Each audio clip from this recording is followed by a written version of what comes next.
Bharat Pakistan match মানে বাড়তি উত্তেজনা, বাড়তি আবেগ আর গ্যালারিতে উপচে পড়া উন্মাদনা।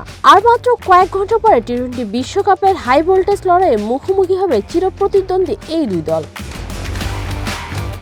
ইতোমধ্যে সোল্ড আউট সব টিকিট, কালোবাজারের দাম 4 গুণ বেশি। শুধু টিকিটের নয়, কলম্বোয় হোটেল ভাড়া আর বিমানের টিকিটের দামও বেড়েছে 3 থেকে 4 গুণ। কিন্তু এত কিছুর পরেও দর্শকদের আগ্রহে নেই একটুও ভাটা, কারণ এটা শুধু একটা ম্যাচ নয়, এটা ইতিহাস, এটা প্রতিদ্বন্দ্বিতা, এটা সম্মানের লড়াই। ভবিষ্যৎ হোক নিরাপদ, বিনিয়োগ হোক বিশ্বস্ত, আর আমার পছন্দ সল্ট বে। ওয়েলকাম টু সল্ট বে। সম্প্রতি আইসিসি ইভেন্টগুলোতে নিজেদের আধিপত্য ধরে রেখেছে টিম ইন্ডিয়া। টি-20 বিশ্বকাপে এখন পর্যন্ত 8 বারের দেখায় 7 বারই জয় ভারতের। পরিসংখ্যান বলছে এক কথা, কিন্তু মাঠের লড়াই সবসময় আলাদা গল্প লেখে। ভারতের একাদশে অভিষেক শর্মাকে পাওয়া নিয়ে রয়েছে শঙ্কা।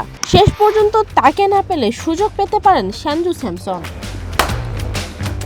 অন্যদিকে পাকিস্তান শিবিরেও পরিবর্তনের আভাস। ওসমান খানের বদলে ফিরতে পারেন ফকর জামান। নাসিম শাহ না খেললে একাদশে দেখা যেতে পারে আবরার আহমেদকে। তবে সব হিসাব নিকাশের বাইরে বড় দুশ্চিন্তার নাম বৃষ্টি। শ্রীলঙ্কার আবহাওয়া বিভাগ বলছে ম্যাচ শুরুর আগে বজ্রসহ বৃষ্টির সম্ভাবনা রয়েছে 50 থেকে 70%। রিজার্ভ ডে না থাকায় ম্যাচ পরিত্যক্ত হলে পয়েন্ট ভাগাভাগি হবে শেষ পরিণতি। অনেক নাটকীয়তার পর আয়োজিত হতে যাওয়া এই মহারণে ভারত কি ধরে রাখবে জয়ের ধারা, নাকি অতীত বলে নতুন ইতিহাস লিখবে পাকিস্তান? উত্তরের অপেক্ষায় এখন কোটি ক্রিকেট প্রেমী, কারণ ভারত পাকিস্তান মানে ক্রিকেটের চেয়ে বেশি কিছু। নিবেদিতা বিনতে ওয়াদুদ, ওয়ান স্পোর্টস ডেস্ক।